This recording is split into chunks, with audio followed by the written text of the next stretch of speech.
Ladies and gentlemen, welcome back to Beat the Book. Welcome back to Sunday Night Football. Welcome back to the league. It's week 11, man. I'm Tom. If it's your first time here, I'm one of your hosts on this show, MattyBets, joined by my partner in crime, BigAL Bettor. How we doing today, BigAL? I'm good, man. I'm doing real good. We've got Sunday just right ahead of us. It's week 11. We got a ton of great matchups that I'm looking forward to. And Sunday night should be actually one of the better ones I think in a while. Chargers taking on the Bengals. That should be a banger. Yes, it should be. Let's just hop right into it then, Like you said, Bengals at Chargers should be a good game. Bengals, they look like a great team, great offensive powerhouse, but it's just they've got some bad beats and they've lost a lot of games. So we'll see if they can bounce back. Chargers, good defensive team, good at running the football. Kind of just like we kind of figured it was going to be with Harbaugh there. It's, a very physical team, very gritty team. Just, they like to get the dirty work. They get the dirty work done right. So Bengals are getting plus 1.5 here at this game. Chargers are at home, so the home favorite minus 1.5. Over under set at 47.5. What do you like here? So I was actually really looking at this, and if you guys watched the Thursday video, I was talking about how it felt to me kind of like the book wanted us to take the Commanders. That's why they gave us the hook there. This one, as far as the over-under is concerned, feels the same way to me. It feels like they want us to be on the under. The Bengals have gotten over this number a bunch, but I looked the last 5 Chargers games, none of them have touched this number. Like the highest scoring game they've had is 44 points. So for this to be 48 is kind of shocking to me. This should be like right around 44 or 45. So I think they want everybody on the under. So for that reason, I'm going to be on the over. I think Joe Burrow comes out, has a big game.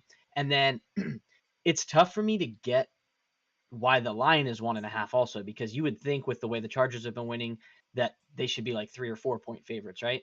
Yeah. And so that it's plus 1.5 just feels like the book knows something we don't. So I'm going to take the Bengals here plus 1.5. It's probably stupid. Originally I was going to be on the Chargers, but I was just looking at it and it's like the Bengals are 4-6. The Chargers, I believe, are 6-3. I'm going to take the Bengals here to come in and shock the world, if you will. And what really got me to it was the over. If this is an under game, I think it's a Chargers game.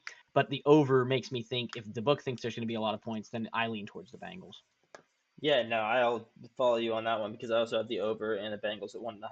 I think the Bengals offense is going to be too much for this team, especially with T. Higgins back. It's obviously a big offensive boost for the Bengals when they just had to rely on Jamar Chase. He had 260 yards last week and they still lost. So I think it's about time for things to start going the Bengals' way, and it needs to if they want to be able to make the playoffs. So if we don't want to see Mahomes three-peat, Bengals need to make the playoffs. I like the Bengals to kind of get right here, get off to heart start on this run that I think that they will go on and that they can go on, and hopefully maybe barely make it into the playoffs or barely miss the playoffs. But yeah, like you said, if it's an under game, then yeah, for sure. If there's only 35, 36 points scored in this game, I think that the Chargers win it. But I can see the Chargers winning this game by 1 point though, and then we still win on the 1.5 on the Bengals. So it's either going to be the Bengals blowing them out, or it's going to be a very close game, 1 point victory for the Chargers. So there you have it. Also, that's how we see the game. Yeah. There's the Bengals are on 10 days of rest because they played on last Thursday. Mm-hmm. So extra rest there for the Bengals should go the Bengals' way and be in their favor. Yeah, agreed. And they were talking about on the broadcast last week when Burrow was playing against the Ravens. They had this whole thing about Joe-vember and how Joe Burrow's like almost undefeated in November. He has like one of the best records since he became a quarterback. Like since he entered the league, he's one of the best in November. So, and I like that too. Here, can't argue with stats. Well, you can because stats play in everybody's favor. But yeah, those stats, I like laying the bet with those stats on my side. Okay, cool. Well, you want to jump into this 4-pick parlay that we got? Absolutely, ladies and gentlemen. We do a 4-pick parlay. If you guys are new to the channel, basically the way it works, we pick 4 props from the game. We give those out to you guys. It's anywhere from plus 500 to plus 2,000. Matt gives you one. I give you one. We've been kind of on a slide lately. I don't think we've hit one in a couple weeks, but hoping to turn that around right here. Yeah, I believe it's been 2 full weeks. I know I hit one either the start of 2 weeks ago or on like the Monday game 3 weeks ago. So, okay, yeah, let's get back on track here. I'll start off with mine first. We got Joe Burrow, 2+ passing touchdowns. If this is an under game, it's not going to hit, but I don't think it's going to happen with the 9-10 days rest that they got and T. Higgins coming back. I think Joe Burrow is going to light it up. So I like Joe Burrow, 2 touchdowns. T. Higgins, his first game back, we're on 5 receptions. he is a target hawk when he is there. He gets a lot of targets. I like him to be able to pull those in. We know he has great hands too. So, and then we got Lad McConkey, 60 plus yards. I think if the Bengals come out like I think that they're going to, Chargers are going to have to throw the ball a lot more than they're going to. And McConkey's the number one receiver on that team. So he should be able to get, he should be able to eat 60 plus yards there. I had Jamar Chase, anytime touchdown. Last week he had 3. Don't see him having 2 or 3 again with T. Higgins in the lineup, but I do like him for 1. And that's plus 794 there for that 4 pick. Okay. I don't mind that one. That one's kind of simple. Mm-hmm.